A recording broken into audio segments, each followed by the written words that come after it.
Hello everyone, welcome to my channel. I am AJ and this is Study Time with AJ.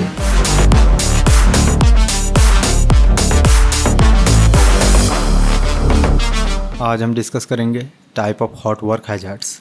There are some types of hot work hazards. Ignition of flammable materials, explosive atmosphere, burns, eye damage, noise, radiation, electric shock, pollution, damage to structure, repetitive motion and stand. अब हम पढ़ेंगे all hazards के बारे में. According to fire and explosion यानी आग और विस्फोट के अनुसार इग्निशन और flammable materials spark and heat can be ignite flammable gases vapours dust और material present in the work area. Hot work से निकले हुए चिंगारी या गर्मी कार्य क्षेत्र में रखे हुए ज्वलनशील पदार्थ गैस इन सब में आग पैदा कर सकता है जिससे विस्फोट होने के चांसेस बढ़ जाते हैं. Explosive atmosphere environment with flammable gases और vapours hot work can be trigger explosion. ज्वलनशील या गैसों वाले क्षेत्रों में हॉट वर्क करने से विस्फोट होने का चांसेस बढ़ सकता है. According to health exposure to fume and gases welding and cutting can produce toxic fumes and gases. Welding और कटिंग टॉक्सिक गैस और फ्यूम प्रोड्यूस करता है जैसे carbon monoxide, ozone, nitrogen oxide. ये सारे हार्मफुल होते हैं. इस एनवायरनमेंट में हमें सांस लेने में परेशानी होती है. Direct contact with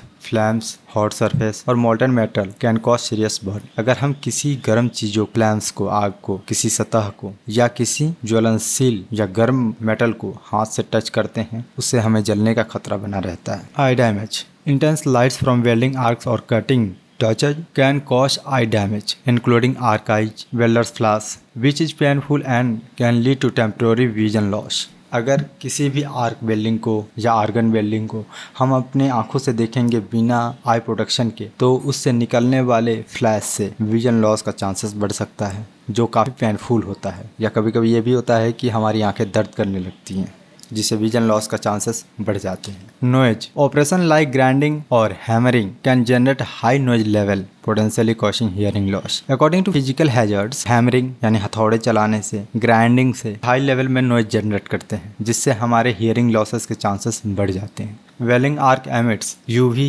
and IR. UV mean ultraviolet, IR mean infra radiation which can be damage the skin and eye. Radiation से हमारी आंखें और स्किन दोनों डैमेज हो जाते हैं. Electric shock electrical equipment use in welding can pose a risk of electric shock specially in wait condition और with damage. अगर इलेक्ट्रिक कामों में जैसे कि वेल्डिंग, ग्राइंडिंग एंड एनीथिंग जो जिसमें इलेक्ट्रिक का काम होता है अगर उसमें हम डैमेज इलेक्ट्रिकल मटेरियल या गीला कंडीशन में यूज करते हैं तो इलेक्ट्रिक शॉक के चांसेस बढ़ जाते हैं जिसके लिए भी हमें पीपीयू मस्ट है. अकॉर्डिंग टू एनवायरमेंटल हैजर्ड्स पर्यावरण जोखिम के अनुसार pollution emission of fumes and particulate matter can contribute to air pollution affecting both the immediate work area and the surrounding environment. Pollution से जो हमारे वर्क से पॉल्यूशन निकलते हैं वो तुरंत वर्क एरिया और वहाँ के आसपास के एनवायरनमेंट को गंदा कर देते हैं जिससे हमारे एनवायरमेंटल हैजर्ड्स के चांसेस और बढ़ जाते हैं. According to structural hazards damage to structure heat from hot work can weaken structure components और ignite insulation leading to structural damage और कोलैप्स. जब हॉट वर्क से हीट निकलता है तो वहाँ के आसपास के किसी भी स्ट्रक्चर को वो वीक कर देता है जिससे उनके गिरने के चांसेस बढ़ जाते हैं. वेल्डिंग टाइम में जिस आयरन को हम यूज करते हैं वो आयरन वीक हो जाता है जिससे उसके टूटने के या पिघलने के चांसेस भी बढ़ जाते हैं. ठीक उसी तरह से किसी भी स्ट्रक्चर के वीक होने उसके गिरने के चांसेस बढ़ जाते हैं. According to ergonomic hazards repetitive motion and stand task such as grinding welding often involve repetitive motion and avoid posture which can lead to muscular disorder. जब हम काम करते हैं ग्राइंडिंग या वेल्डिंग का तो उस टाइम में हमारा एक स्पेशल पोस्चर होता है जैसे बैठकर, खड़े होकर के. तो उस टाइम में ज्यादा देर तक खड़े होने के